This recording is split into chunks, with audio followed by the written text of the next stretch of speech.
So, as discussed earlier, we'll be discussing the setting of the play, which is romantic as well as realistic. And in fact, the setting of the play is very significant as it provides the necessary backdrop for the events to occur and provides the mood and meaning to the work of art. Now, the action of Merchant of Venice takes place in two different places. One is Venice and the other one is Belmont.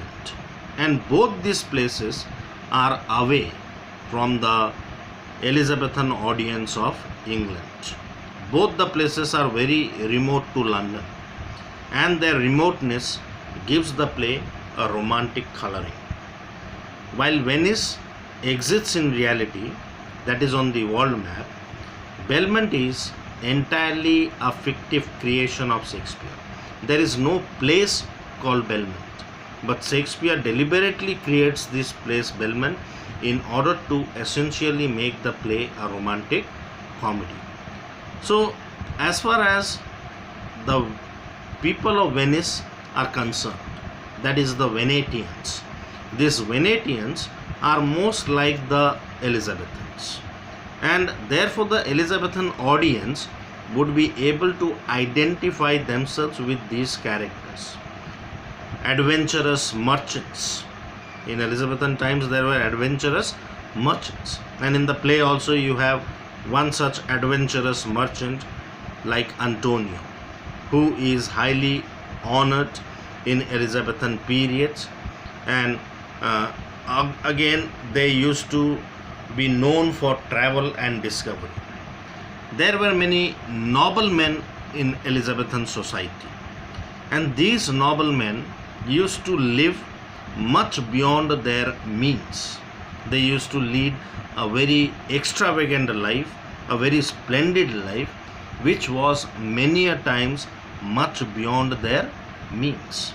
Now Bassanio represents such young spendthrifts. In a victim of isolation of the Christian society, in this Jews were considered to be outsiders. The Jews who had come to Venice, they were always considered to be outsiders, and in a Christian dominated society, they were always victims of isolation. They were humiliated, they were ostracized, they were alienated, they were suppressed, oppressed in a Christian dominated society. And in such a society, money lending was forbidden to the Christians by the church in the Middle Ages, and as a consequence, this business of money lending was controlled by the Jews, as they were not allowed to participate in any other profession. So therefore we see Shylock to be a traditional figure of the Jewish moneylender. He is not merely a Jew in the play, but a Jew in the Christian society who is oppressed and hated, as Shylock himself mentions in the course of the play.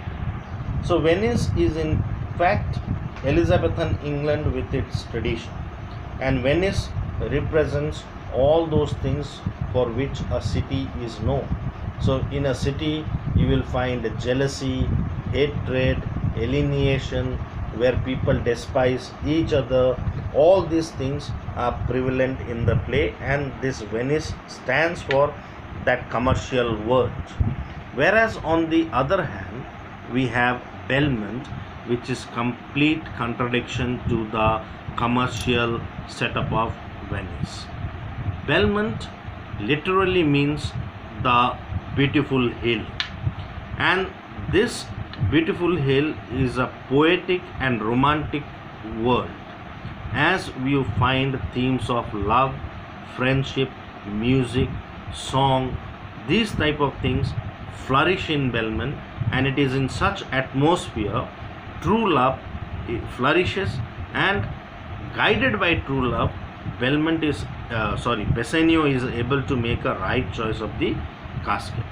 So in Belmont, the scenes are set in moonlit gardens, as Shakespeare wanted it to be a world completely different from that of Venice, which was a world of business, hatred, revenge. In other words, we can say that the world of Belmont is in contrast to the harsh realities of the world of Venice. Belmont is the world of wealth and luxury, where Portia is richly left to be wooed and married through the lottery of the caskets. It is the perfect place for the lovers to be united so that the play ends happily in wedlock or in their marriage. So now you all must go through the elements of romantic comedy, then go through the setting of the play, the plot structure, and also read the brief description of the plot that is given in the play. And once you are clear with those things, then we will discuss the play scene by scene. So that would be your homework for this week. So make sure you go through all those things, then only you will be able to understand the play in a better way. Thank you, and may God bless you all.